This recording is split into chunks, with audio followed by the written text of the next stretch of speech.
Sims girlies, I'm gonna need you to come to the front of the class. Nope, if y'all have been boycotting, y'all are good, y'all can go sit down. But the ones that have been buying into this franchise, yeah.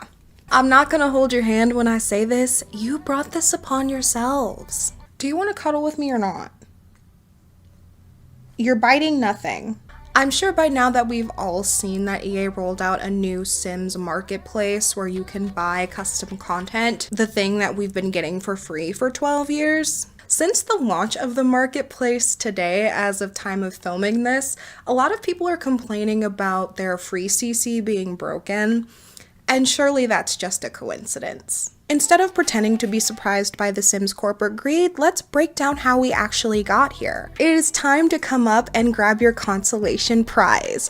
Microtransactions. For 12 years, The Sims 4 has been ignoring fundamental problems with the game while simultaneously shoving pack after pack down our throats. There's now over $1,500 worth of DLC, and we, yes, I said we, have been gobbling it up. It's not easy to call me a hypocrite since I love the Sims franchise and I still actively play it. I wish I could be like our Caucasian king, not Malcolm, but I'm not. I bought every single DLC, but this marketplace, this is too much. I hate to be the friend who's too woke, but we are in this position because of people just like this, who bought every single DLC without question. I have 4,000 hours in The Sims 4 and still actively play it sometimes, so I've been sitting right next to you lapping up all of the slop that EA gives us. I drew the line at human rights abuses though.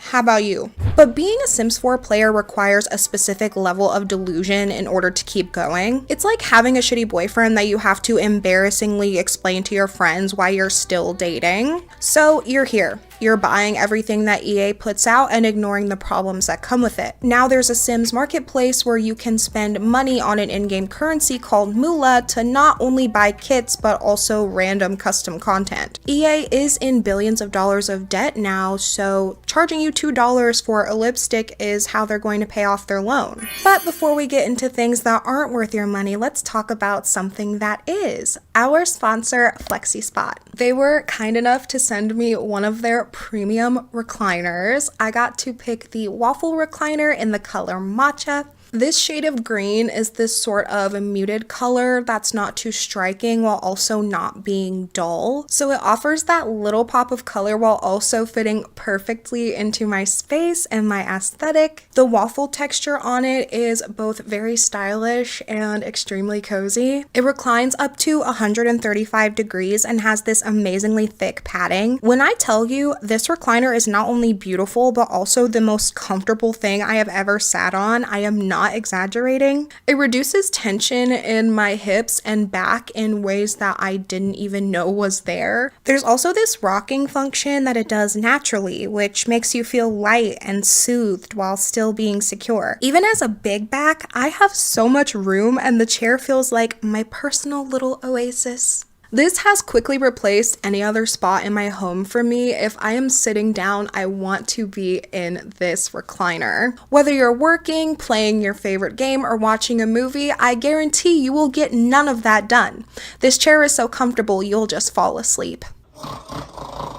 If you would like to check out this chair, please click on the link down below, and you can even use my code WAFFLE at checkout for $30 off and free shipping. Thank you so much again to FlexiSpot for sponsoring this video. The Sims isn't the first time that EA has introduced microtransactions. Players of The Sims 3 will already know about The Sims 3 store. It included its own in-game currency and everything. You could get entire worlds and gameplay items. I even got suckered into the Sims 3 store a few years ago because there's these functional objects like baby swings and walkers. Yes, it was overpriced for what you get, but at least you get something for drinking the Kool-Aid. Since The Sims 4 is so dedicated to running their franchise into the ground, they can't even do that for you. Instead, you get non-functional clutter items and unlimited swatches of the same furniture. EA's ability to find new and innovative ways to screw over their players needs to be studied, honestly. I won't go into full detail of the pricing model, but in general, it's set up to where you will never have exactly what you need. You'll always have a little more or a little less, which puts you in this toxic cycle of buying more and more in-game currency, which is exactly where they want you to be. EA has been trying to turn The Sims into something like Roblox, where the real money isn't in the game, it's in what players are willing to buy inside it. Why should they spend time sourcing and making animations, worlds, and functional assets? If anything, they probably think we should be thanking them for the broken packs they've put out this far. The custom content creators that EA recruited to join this program are getting a lot of backlash online, and I'm not necessarily defending them, but I do think we should put down our torches and pitchforks for a second. Like I've said in my royalty and legacy video, we don't actually know what is on these contracts that they're signing. If they were just told, make the CC and you'll get some money for it, then that's really predatory in nature, and I don't think we should fully villainize them for that. A lot of these contracts have very profusive NDAs in them, and in order to completely villainize these creators, we would have to assume things that we will never actually know. It's slim parameters, but I really think that we should offer them some grace. Not coddling, but grace. Also, I really want us to sit back and think about what this marketplace actually shows us. This new system is coming to consoles soon. That means Electronic Arts was more than capable of adding a feature like this. In fact, they could have done it years ago. The players most susceptible to buying kits are console players since they can't download custom content, but this is entirely EA's doing. Games like Baldur's Gate 3 supports this notion as well. They have an in-game mod manager where you can access all of the creations the community makes and uploads there.